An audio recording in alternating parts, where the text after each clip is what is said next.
പാകിസ്ഥാനിൽ ക്രൈസ്തവരുടെ വിവാഹപ്രായം 18 വയസ്സായി ഉയർത്തി. ക്രൈസ്തവ പെൺകുട്ടികൾക്ക് പുതുപ്രതീക്ഷ. പാകിസ്ഥാനിൽ ക്രൈസ്തവരായ യുവതീയുവാക്കളുടെ വിവാഹപ്രായം 18 വയസ്സായി ഉയർത്തുന്ന ബില്ലിന് പാകിസ്ഥാൻ ദേശീയ അസംബ്ലി ഏകകണ്ഠമായ അംഗീകാരം നൽകി.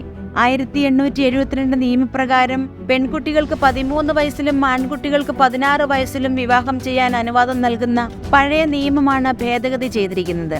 2018 കണക്കുകൾ പ്രകാരം ഏകദേശം 19 ദശലക്ഷം പാക് കുട്ടികൾ ശൈശവ വിവാഹത്തിന് ഇരകളാകുന്നുണ്ടായിരുന്നു. ഇതിൽ ശൈശവ വിവാഹം, തട്ടിക്കൊണ്ടുപോകൽ, നിർബന്ധിത മതപരിവർത്തനം തുടങ്ങിയവയ്ക്ക് ഏറ്റവും കൂടുതൽ ഇരകളാകുന്നതും ക്രൈസ്തവ പെൺകുട്ടികളായിരുന്നു. ഈ പശ്ചാത്തലത്തിൽ പുതിയ തീരുമാനത്തെ പാക് ക്രൈസ്തവർ സ്വാഗതം ചെയ്യുകയാണ്. കഴിഞ്ഞ വർഷം സെനറ്റിൽ കമ്രാൻ മൈക്കിളാണ് ഈ നിയമം ആദ്യമായി അവതരിപ്പിച്ചത്.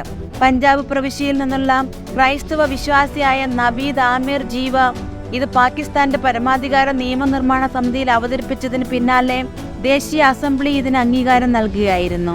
നിർബന്ധിത മതപരിവർത്തനങ്ങളിൽ നിന്നും ശൈശവ വിവാഹങ്ങളിൽ നിന്നും പെൺകുട്ടികളെ സംരക്ഷിക്കുന്നതിനുള്ള നിയമത്തെ പാക് കത്തോലിക്ക സഭ സ്വാഗതം ചെയ്തു. പാകിസ്ഥാനിലെ Catholic bishops conference president bishop Samson ഷുക്കാഡിനും national commission for justice and peace ഉൾപ്പെടെയുള്ള പ്രാദേശിക കത്തോലിക്ക നേതാക്കളും തീരുമാനത്തെ സ്വാഗതം ചെയ്തു. ബിൽ ഏകകണ്ഠമായി പാസാക്കിയതിന് മുഴുവൻ പാർലമെന്റിനോടും ആത്മാർത്ഥമായ അഭിനന്ദനവും നന്ദിയും അറിയിക്കുകയാണെന്ന് ബിഷപ്പ് സാംസൺ പ്രസ്താവിച്ചു.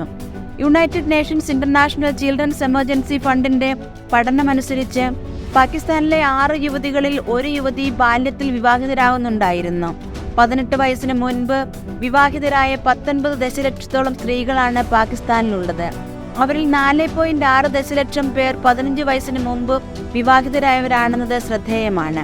ന്യൂനപക്ഷമായ ക്രൈസ്തവ പെൺകുട്ടികളെ തട്ടിക്കൊണ്ടുപോയി ഇസ്ലാം മതത്തിലേക്ക് നിർബന്ധപൂർവ്വം പരിവർത്തനം ചെയ്ത് വിവാഹം കഴിക്കാൻ നിർബന്ധിക്കുന്നത് തടയാൻ പുതിയ ഭേദഗതി സഹായിച്ചേക്കും. പാക് ജനസംഖ്യയുടെ 83% വരുന്നതും സുന്നി ഇസ്ലാം മതസ്ഥരാണ്.